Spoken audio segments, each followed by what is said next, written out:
levando para um outro nível. E Deus falou e fez coisas poderosas. Aleluia. E a Cris, vem cá, não vai não? Vem cá, Cris. Perder a vergonha. Estamos em família. Pode ter vergonha de falar no meio da família. Ontem, olha só, irmãos. Havia o pastor Josué falou ontem aqui. Havia mover sobrenatural aqui ontem no culto, no meio, falando que Deus estava mudando de nível, e a Cris estava aí, na hora da unção, Deus teve uma visão e ela vai compartilhar com vocês agora. Glória a Deus. Pai do irmão.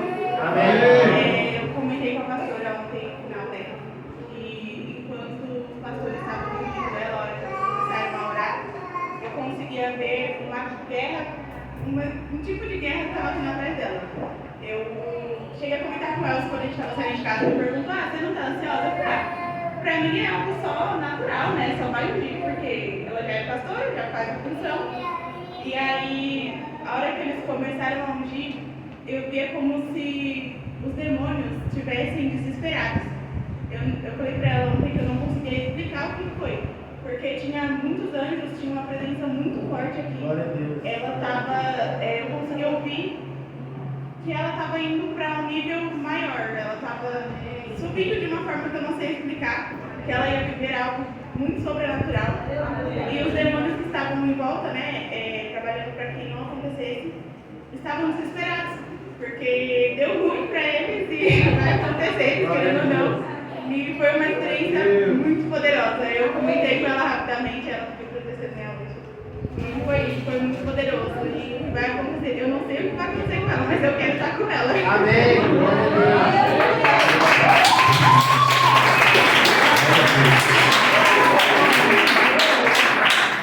Amém, irmãos? Pega a sua Bíblia lá, em Atos capítulo 2, versículo 41. Atos capítulo 2, versículo 41. Nós vamos continuar hoje falando sobre comunhão. Estamos hoje é o terceiro domingo que nós estamos falando sobre comunhão.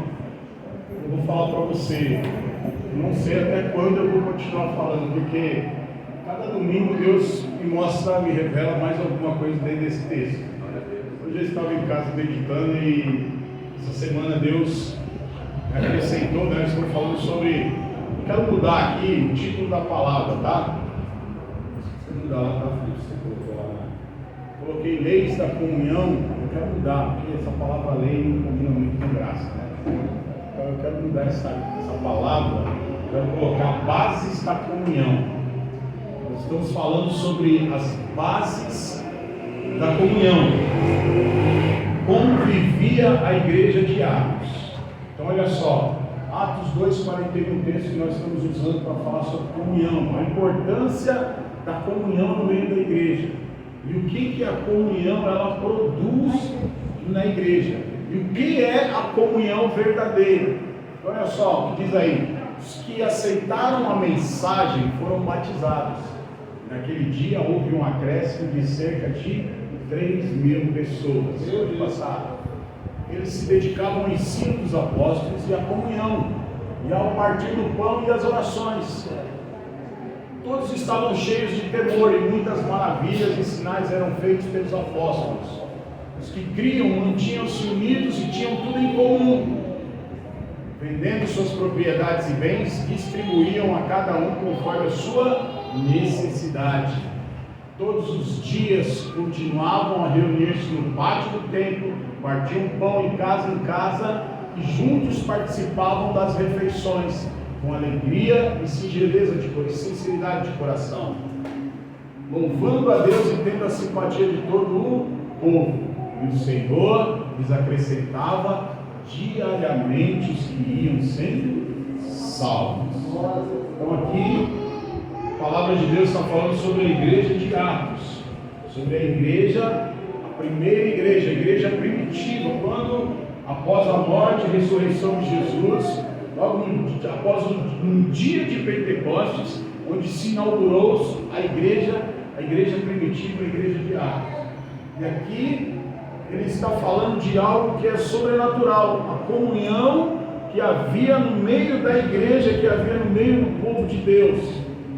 Uma comunhão extraordinária, uma comunhão que o resultado dela é que pessoas iam sendo acrescentadas. Num lugar onde tinha pessoas de todos os tipos, como eu já falei aqui nas pregações passadas, tinham pessoas de todos os tipos, de todos os gostos, de todas as maneiras, de todos os jeitos de pensar, com várias atitudes diferentes, comportamentos diferentes, mas eles tinham tudo em comum. Como é que pode, num ajuntamento de mais de 3.000 pessoas, que pensam diferente, que têm gostos diferentes, que têm vidas diferentes, que têm criação diferente, que têm pensamentos diferentes, que têm atitudes e comportamentos diferentes, eles conseguiam viver uma vida em comunidade. Uma vida em comunidade que era tão boa, tão interessante, tão importante, que eles impactaram a sociedade daquela época. Então, a comunhão que eles viviam era algo extraordinário, era algo sobrenatural. Ao ponto de, quando a igreja começou, nesse dia que a igreja começou, 3.000 pessoas aceitaram Jesus, e de lá para cá, até hoje, o resultado dessa comunhão tem afetado a humanidade. Por isso que nós estamos aqui nessa noite. Aleluia. Olha só. Então, meditando nisso, meditando nas características, nas bases da igreja primitiva, de como eles viviam a comunhão, nós encontramos algumas bases para que isso acontecesse. Então eu comecei falando na semana passada, retrasada, eu falei sobre a base da lei da convivência. Eles conviviam, embora tendo diferenças, embora sendo pessoas com pensamentos, com atitudes, com comportamentos, com vidas diferentes, eles aprenderam a conviver. Eles viviam em harmonia. Eles, mesmo tendo diferenças, eles conseguiam viver em harmonia. Eles praticavam o mandamento de Jesus de amar ao próximo. Eles amavam uns aos outros, independentemente das diferenças. Eles também viviam, a Bíblia diz aí, que nós lemos aí, eles viviam em unidade. Eram em todas as coisas referentes ao reino, referentes à obra, referentes à pregação do Evangelho, ao viver igreja. Eles, embora tinham pensamentos, comportamentos, atitudes diferentes, quando se tratava do reino de Deus, a Bíblia está falando que eles eram um. Eles também praticavam o servir. Eles serviam uns aos outros. Tanto que a Bíblia fala que eles chegavam ao ponto de vender propriedades, vender os seus bens, para ajudar aqueles que estavam em necessidade. Eles também praticavam a base do realizar. Eles estavam dispostos a realizar algo, a conquistar algo. Qual que era o algo que eles estavam dispostos a fazer? Eles estavam dispostos a edificar o corpo de Cristo, a edificar a igreja. Naquele tempo, a unidade, a união, a comunidade, todos eles estavam dispostos, com um só pensamento, de edificar o corpo de Cristo. Então eles queriam realizar algo, deixar algo, e essa realização tem chegado até os nossos dias. E hoje eu quero falar sobre mais dois pontos importantíssimos para a comunhão. Então, abra sua Bíblia lá em Salmo capítulo 24, 1 e 2. Salmo 24, 1 e 2. Olha o que a Bíblia diz aí. Do Senhor é a terra e tudo que nela existe, o mundo e os que nele vivem. Pode passar. Pois foi ele quem a estabeleceu sobre os mares e afirmou sobre as águas. Aqui o salmista está dizendo falando sobre o Senhor, sobre Deus, sobre Jesus. O salmista está dizendo que Deus, foi ele quem estabeleceu todas as coisas. Deus quem criou a terra, Deus quem criou os mares, Deus quem criou o universo, Deus quem criou o homem. Então, aqui o salmista ele está dizendo que Deus é a maior autoridade que existe. Não existe autoridade maior do que Deus. E a Bíblia está falando que por que nós estamos falando sobre isso? Que Deus é a maior autoridade. Porque a comunhão verdadeira, a verdadeira comunhão na igreja, ela é estabelecida através de autoridade. A verdadeira comunhão, ela sempre vai ser estabelecida através de uma autoridade espiritual. Deus é a maior autoridade e Deus ele levanta no meio da igreja autoridades. É sobre isso que eu quero falar sobre comunhão nessa noite. Olha só o que diz lá em 1 Coríntios, em Colossenses capítulo 1, versículo 16 e 17. Colossenses capítulo 1, versículos 16 e 17. Olha o que a Bíblia diz aí. Pois nele foram criadas todas as coisas, nos céus e na terra, as visíveis e as invisíveis, sejam tronos, sejam soberanias, sejam poderes ou autoridade. Todas as coisas foram criadas por ele e ele é antes de todas as coisas, e nele tudo subsiste. Olha só, todas as coisas foram criadas por Jesus. A igreja foi criada por Jesus. Posso ouvir um amém? Amém? A igreja foi criada por Jesus. Você foi criado por Jesus. Posso ouvir um amém? Amém. Você também foi criado por Jesus. Então olha só, Deus é a autoridade máxima na vida da igreja.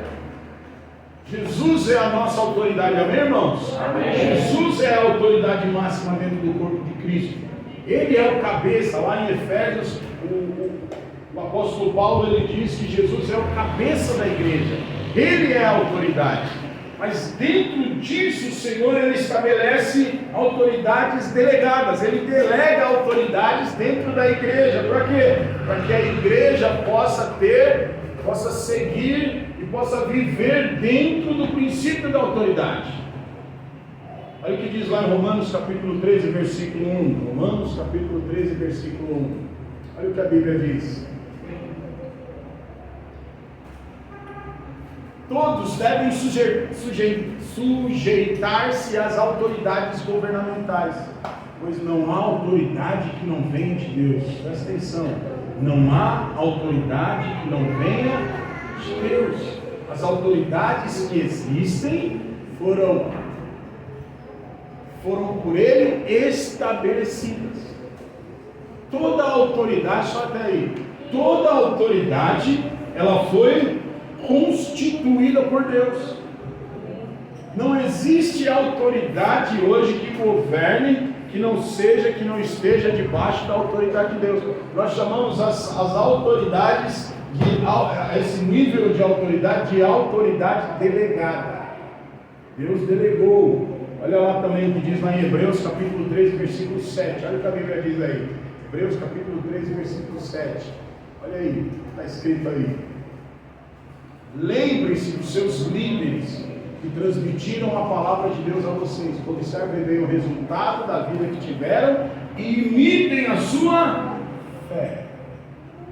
Aqui o apóstolo, o escritor de Hebreus, ele está dizendo que para nós nos lembrarmos dos nossos líderes, porque foi Deus quem levantou os líderes. Então olha só como vivia a igreja de Atos. Agora volta lá para Atos capítulo 2, versículo 41. Olha só como que viviam, e porque eles viviam dessa maneira, o resultado era a comunhão que eles viviam. Olha só, Atos 2,41. Olha o que diz aí. Os que aceitaram a mensagem de quem? O apóstolo Pedro. Pedro tinha acabado de pregar. 3.000 pessoas aceitaram a mensagem do apóstolo Pedro. Quem que era Pedro? Um apóstolo. Foi levantado por quem? Por Jesus. Então olha só, uma autoridade espiritual. E aí ele fala, naquele dia aceitaram a mensagem e foram batizados. Naquele dia houve um acréscimo de cerca de 3.000 pessoas. Agora olha o versículo 42. Olha o que diz aí. E eles se dedicavam ao quê? Ao ensino dos apóstolos. Olha só, se dedicavam ao ensino de uma autoridade espiritual. Eles estavam debaixo de uma autoridade. Por que Deus estabelece autoridade dentro da igreja? Porque se Deus não estabelecer a autoridade, o povo se corrompe. Se Deus não levanta a autoridade dentro da igreja, o que acontece? Cada um vai fazer segundo aquilo que der na sua cabeça. Se não tem autoridade dentro da igreja, a igreja perece. Por falta de autoridade, muitas pessoas fazem loucuras. Por falta de estar debaixo de autoridade, muitas pessoas andam no princípio de Satanás, fazendo aquilo que dá na cabeça dela. Se o corpo, olha só, se você tirar a cabeça do corpo, o que acontece? O corpo perece. Hoje você vê, as pessoas conseguem, a medicina, ela consegue fazer transplante de coração, consegue fazer transplante de qualquer membro do corpo, só não consegue fazer transplante de cabeça. Por quê? Não tem como, porque se tirou a cabeça. Tem pessoas que o coração está funcionando, mas o cérebro já parou e eles já determinam que morreu a pessoa. Pode estar o coração batendo, pode estar lá o sangue correndo nas veias, mas se a cabeça, se o cérebro para de funcionar, eles já declaram morte, porque não tem mais jeito. Olha só, por quê? Porque a cabeça é que governa o corpo. Então, o Senhor estabeleceu esse princípio da autoridade. Então, a igreja, para que haja uma comunhão verdadeira, a igreja ela tem que caminhar dentro de uma autoridade. Por quê? Porque Deus é quem trata com autoridade. A visão da igreja não pode ser a visão dos membros. A visão tem que ser a visão dada pelo cabeça, pela autoridade que Deus estabeleceu. Imagine se dentro da igreja todo mundo for caminhar de acordo com aquilo que pensa, que acha, e for fazer aquilo que pensa ou que acha. Não vai haver harmonia, não vai haver convivência, não vai haver concordância. E muitas vezes essas coisas acontecem e traz divisão dentro das igrejas, porque quando que há divisão dentro das igrejas? Quando o corpo, alguma parte do corpo resolve andar diferente do que o cabeça tem estabelecido, do que o cabeça tem determinado. E a visão de uma igreja, presta atenção no que eu vou dizer para você nessa noite. A visão de uma igreja, ela não vem através do corpo. A visão de uma igreja, ela vem através da cabeça. A visão da igreja, ela vem através da autoridade espiritual. Não é o corpo que determina a visão da igreja. Quem determina a visão da igreja é a autoridade espiritual. Por quê? Porque Deus trata diretamente com a autoridade espiritual. Agora, você tem liberdade. Você tem liberdade, pastor. Então quer dizer que tudo que o pastor determinar, eu tenho que fazer. Se você está debaixo de autoridade, sim. Se você não quer estar debaixo da autoridade do pastor, então saia dessa igreja e vá para um lugar que você concorde. Mas se você quiser ficar dentro de uma igreja onde a autoridade está dando uma direção e você muitas vezes está indo contra essa direção, você está fora, está pecando por falta de autoridade espiritual, por ir contra a autoridade espiritual. E a Bíblia é bem clara sobre isso. Toda autoridade, ela é estabelecida por Deus. Então olha só, a visão que Deus dá não é para todos que Deus dá a visão. A visão que Deus dá é para a autoridade. Somente uma autoridade, presta atenção no que eu vou dizer para você. Somente uma autoridade pode levantar outra autoridade. Olha o que diz lá em Atos capítulo 6, versículo 1 e 2. Olha o que a Bíblia diz aí. Atos capítulo 6, versículo 2, quer dizer, 2 ao 6, de 2 ao 6. Olha só. Olha o que a Bíblia diz aí. Por isso os 12 reuniram-se todos os discípulos e disseram: não é certo negligenciarmos o ministério da palavra de Deus, a fim de servir às mesas. Pode passar. Irmãos, escolham entre vocês 7 homens de bom testemunho, cheios do Espírito e de sabedoria, passaremos a eles essa tarefa. Pode passar. E nos dedicaremos à oração e ao ministério da palavra.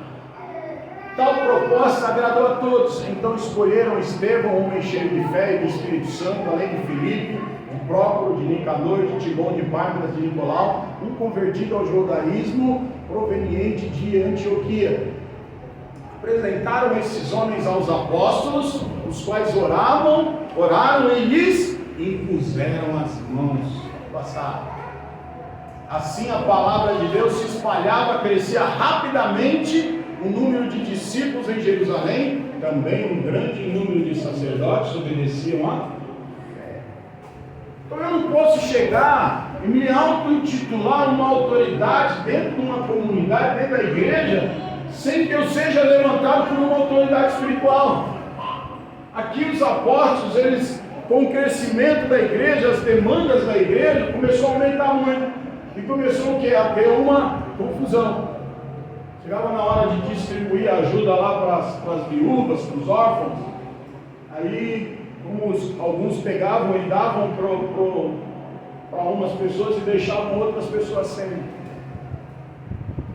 E aí o que aconteceu? Começou a ter um atrito. E aí foram consultar quem? Os cabeças, os apóstolos, as autoridades da igreja. E eles se reuniram e eles determinaram que iriam levantar outras pessoas para exercer um trabalho, um ministério dentro da igreja. E foi aí que eles chamaram esses irmãos aqui, esses discípulos, e eles levantaram ali os primeiros diáconos da igreja, onde eles iam cuidar dessa parte de dividir, de ajudar os necessitados e cuidar dessas pessoas. Mas olha só, não aconteceu por acaso, não se reuniu um grupo e falou assim: ó, está tendo esse problema dentro da igreja, então nós vamos resolver esse problema aqui, vamos nós mesmos fazer aqui e tal. Não.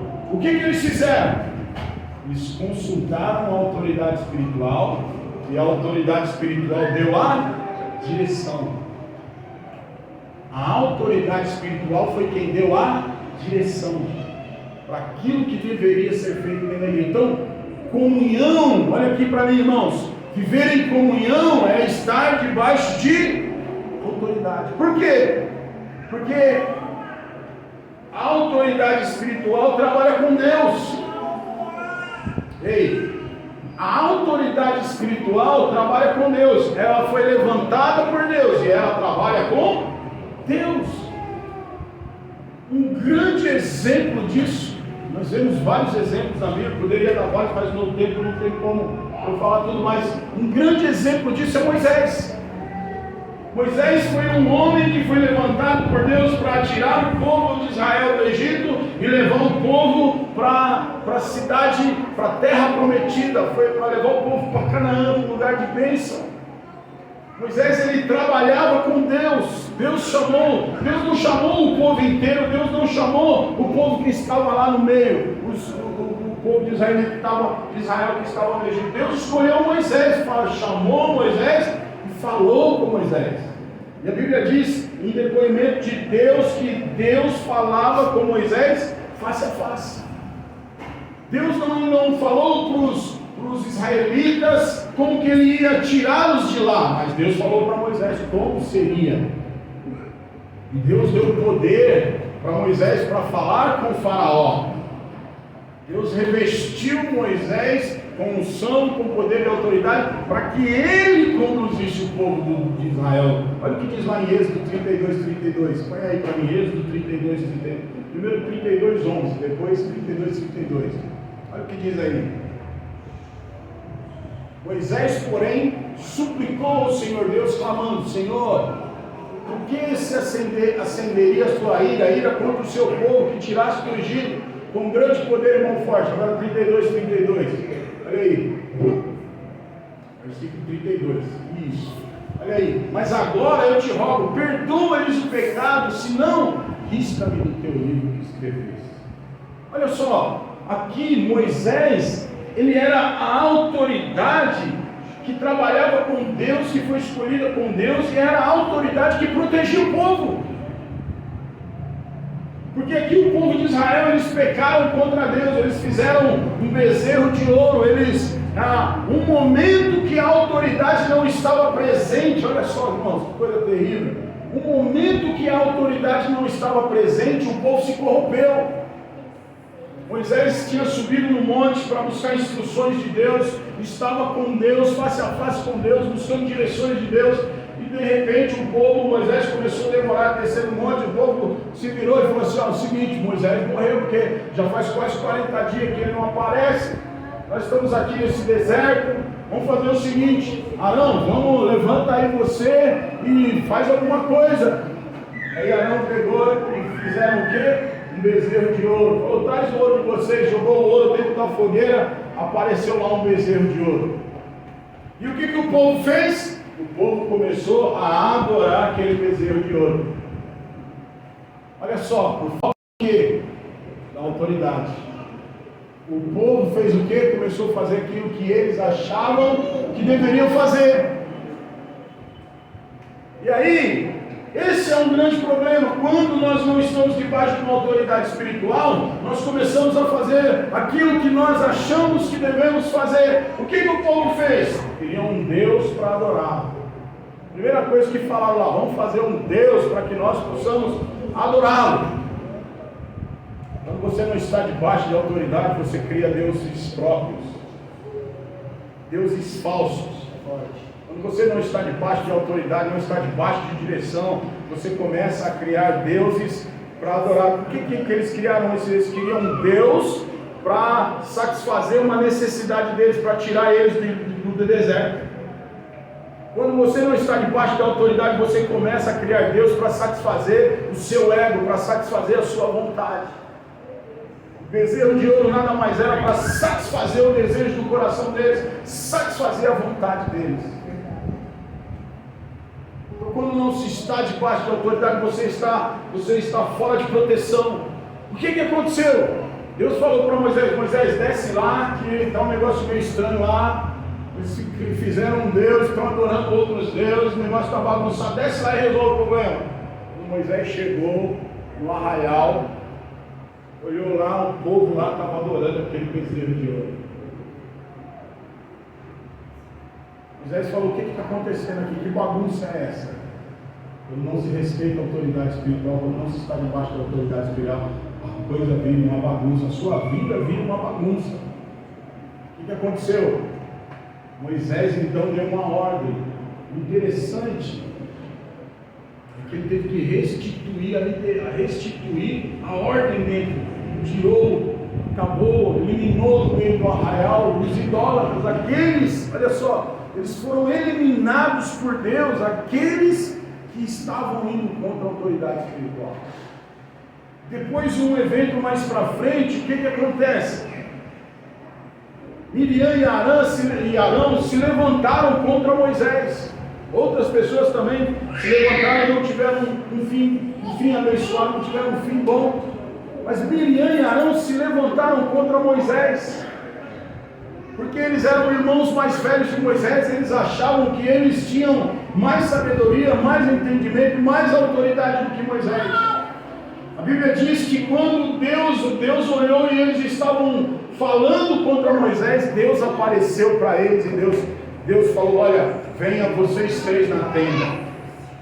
Eles entraram para dentro da tenda, na realidade eles chegaram até a porta da tenda, E Deus olhou para Miriam e Arão e falou assim: olha, eu falo com profetas no meio do povo.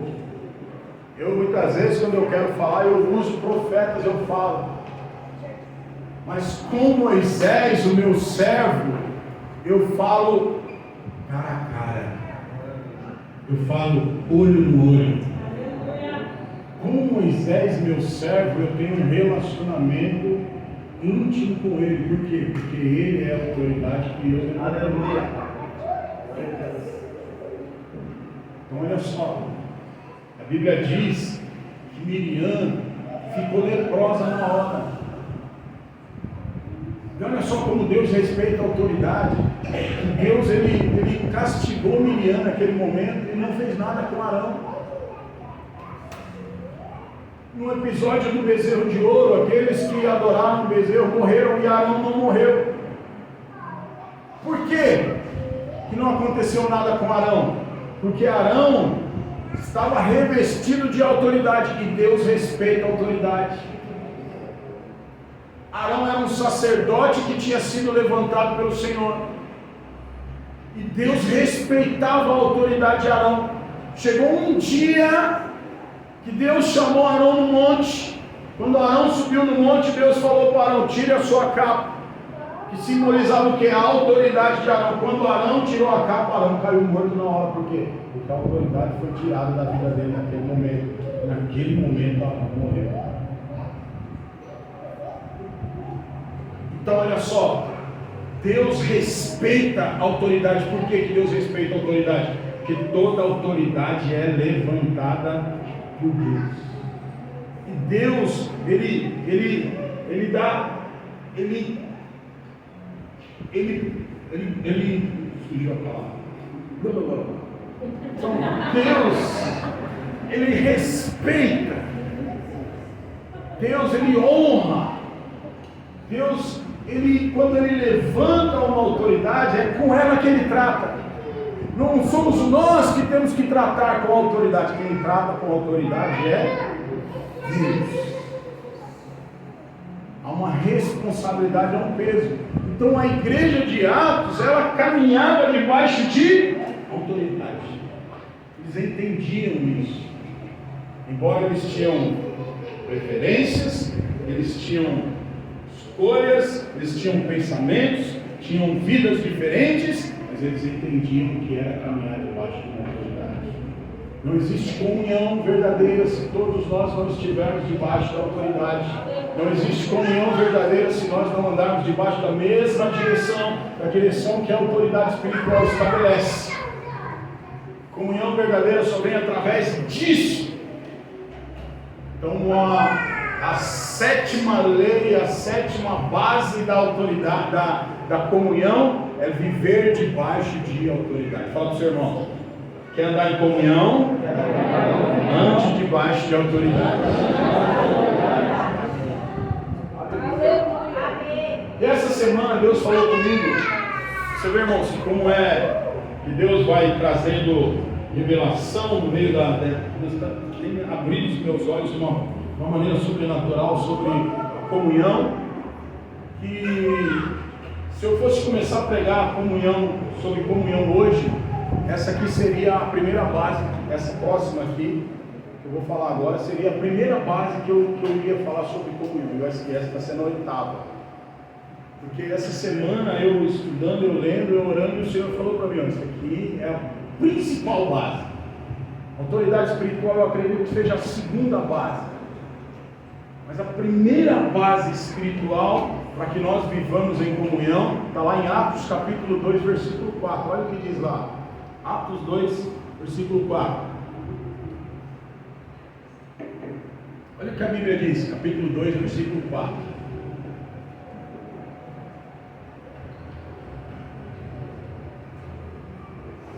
Todos ficaram cheios do Espírito Santo.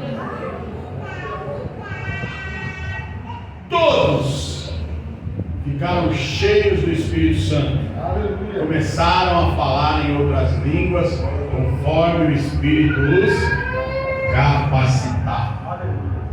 Primeira base para que nós vivamos uma comunhão verdadeira como a igreja de Atos, é importante que todos sejam cheios do Espírito Santo. Aleluia! Eu quero dizer para você, a verdadeira comunhão só acontece, só vem quando existem pessoas cheias do Espírito Santo de Deus. Vou repetir porque isso aqui é importante. A verdadeira comunhão só acontece no meio da igreja quando todos os crentes são cheios do Espírito Santo de Deus. Quando todos são cheios do Espírito Santo de Deus. Por isso nessa manhã, nessa noite eu digo para você, seja cheio do Espírito Santo de Deus. Seja cheio do Espírito Santo de Deus. Se o Espírito Santo não fazer com que os diferentes, só o Espírito Santo pode fazer com que os diferentes andam juntos. Se não tiver o Espírito Santo, não tem como os diferentes andar juntos. Não tem como. Só o Espírito Santo faz com que pessoas diferentes possam andar juntas.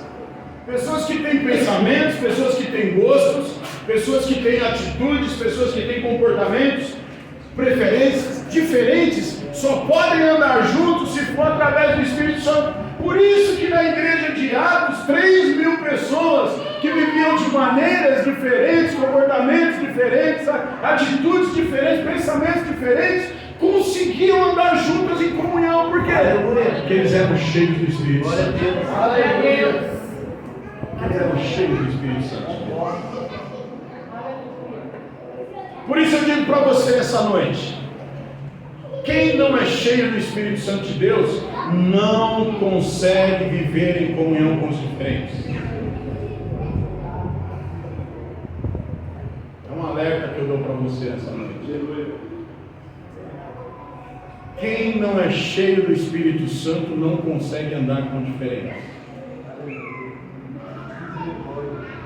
Sabe por quê?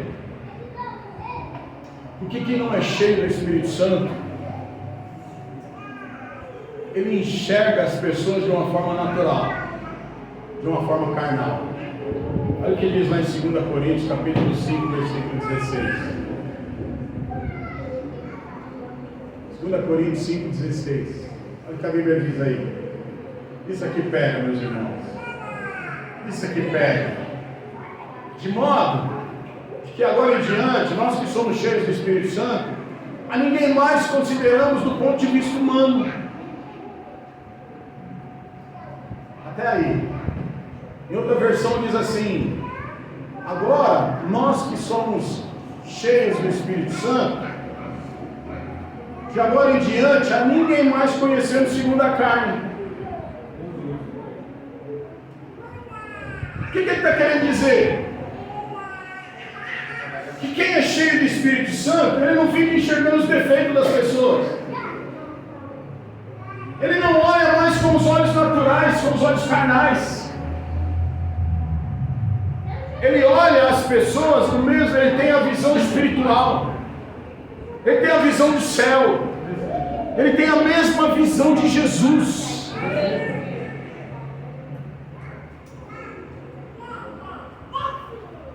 Ele não enxerga com os olhos carnais. Ele enxerga as pessoas. Quem é cheio do Espírito Santo, ele enxerga as pessoas com os olhos de Deus. Ele não enxerga os defeitos. Ele enxerga os potenciais da pessoa. Deixa eu olhar, olha aqui para mim. Olha aqui para mim. Olha aqui para mim. Pare de apontar defeitos do seu irmão. Pare de apontar defeitos do irmão, da irmã. Pare de selecionar aqueles que você quer se relacionar. É forte.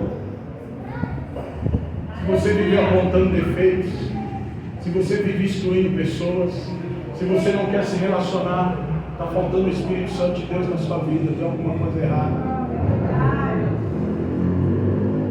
Se ninguém é bom o suficiente para andar com você, tem alguma coisa errada na sua vida.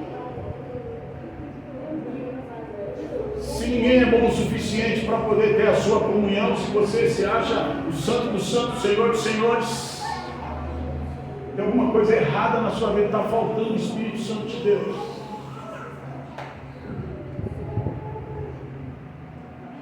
Porque quem é cheio do Espírito Santo, ele não enxerga as pessoas de uma maneira carnal, não enxerga defeitos, enxerga potencial.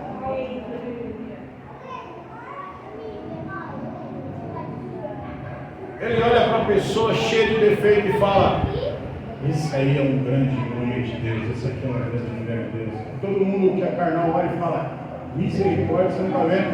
Mas eu creio que vai ser um grande homem de Deus, uma grande mulher de Deus. Eu creio. Então nós temos que parar com isso. Se nós quisermos viver a verdadeira comunhão, nós temos que parar de olhar defeitos e começar a enxergar potenciais. Se Jesus fosse olhar os defeitos dos apóstolos, os discípulos dele, muitos deles Jesus teria reprovado. Eu acredito que Pedro seria o primeiro que Jesus ia reprovar. Não, Pedro, você fala muito, você é explosivo,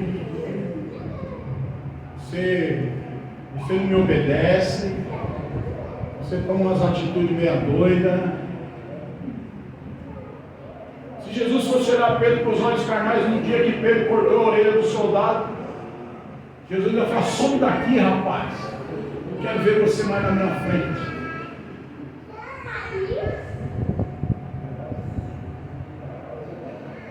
Se Jesus olhasse para Tomé com a incredulidade para Tomé, Jesus ia olhar para Tomé e falar: você não é crente não, rapaz, some daqui não. Seu incrédulo, some daqui, não quero nada com você. Mas para esses homens, Jesus olhou e não enxergou os defeitos. Jesus enxergou o quê? Potencial. Jesus enxergou o quê? Aquilo que eles realmente seriam quando fossem homens cheios do Espírito Santo. Meu irmão e minha irmã, eu quero dizer para você nessa noite que a sua função dentro da igreja não é julgar os irmãos. Não é falar quem é crente e quem não é crente, isso não compete a você. Sua função dentro da igreja é ajudar e trazer para a comunhão aqueles a quem Deus colocou do seu lado. Essa deveria ser sua função dentro da igreja. Ajudar o pastor, ajudar o líder de célula. Você que é cheio do Espírito Santo nessa noite, eu creio que todos aqui são cheios do Espírito Santo de Deus. Então a sua função dentro da igreja, dentro do reino, dentro da comunhão, é ajudar os mais fracos, é trazer os mais fracos para perto, ser exemplo para eles, é trazer os mais fracos para perto e convencê-los a ser como você. Você que é espiritual, você tem que pegar os mais fracos e convencê-los a ser como você, cheio do Espírito Santo. Meu Deus.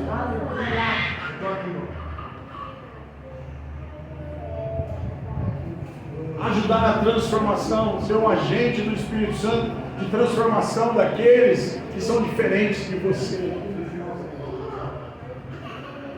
Então olha só, cheios do Espírito Santo, pessoas cheias do Espírito Santo, não olham defeitos, olham o quê? Potenciais.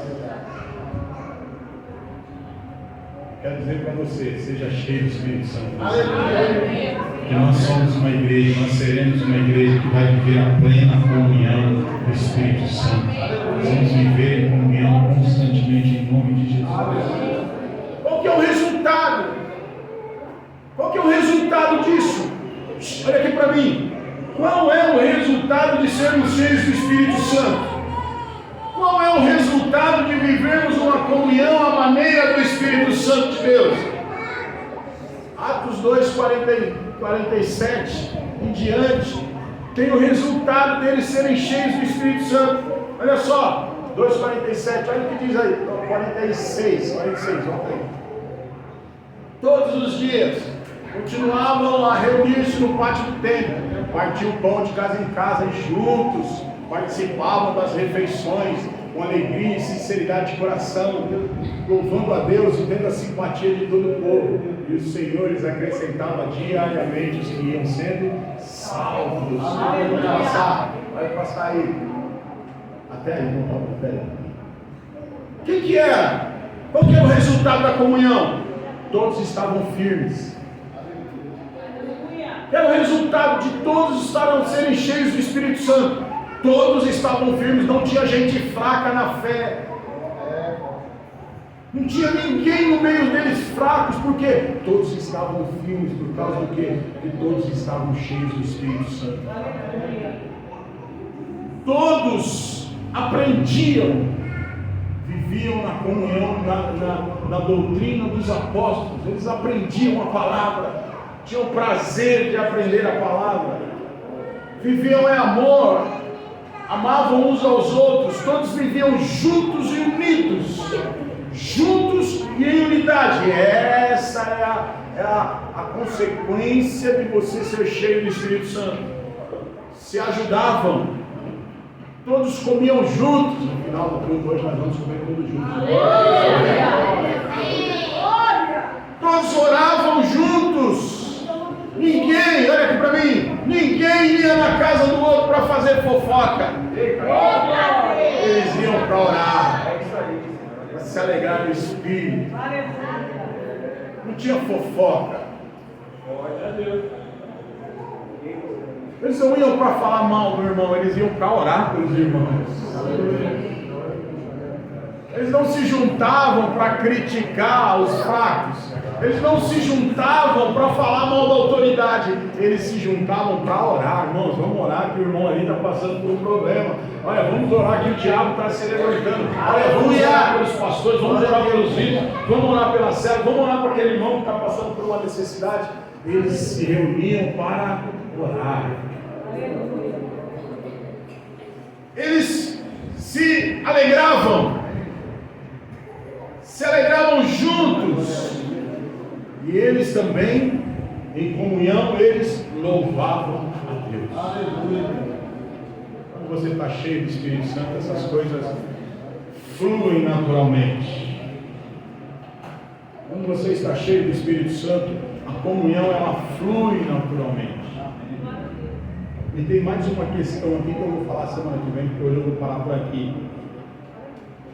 Resultado de serem cheios do Espírito Santo, viverem em comunhão.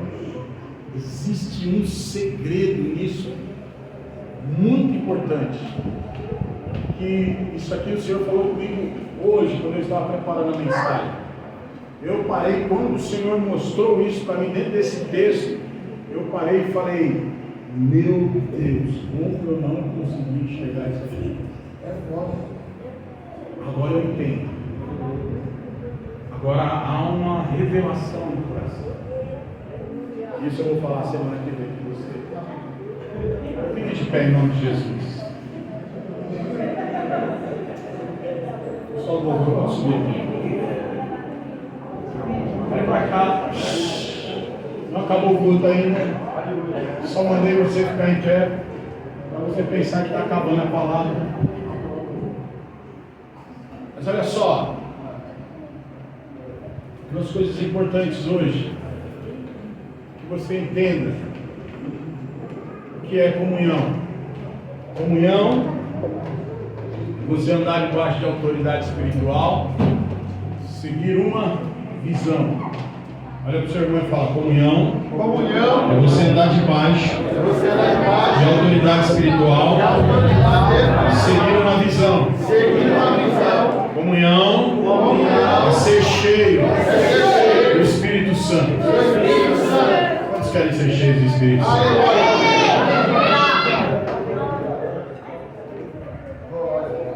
Quantos são cheios do Espírito Santo? Quem é cheio do Espírito Santo? Eu quero que você feche seus olhos agora. O que você faz? Se você é cheio do Espírito Santo, você tem comunhão com o Espírito Santo. Se você tem comunhão com o Espírito Santo, você pode falar com Ele nessa noite. Fale com Ele agora, em oração, sobre os princípios que você aprendeu aqui nessa noite. Se posicione diante do Senhor nessa noite, pela comunhão com os irmãos. Aleluia! Pelas bases estabelecidas para você viver uma comunhão verdadeira, uma comunhão que vai trazer resultados para a sua vida, para a vida dos irmãos, para o reino de Deus, que vai abençoar você e outras pessoas. O que você vai fazer nessa noite? Qual é a resposta que você dá ao Espírito Santo de Deus para você viver uma vida de comunhão?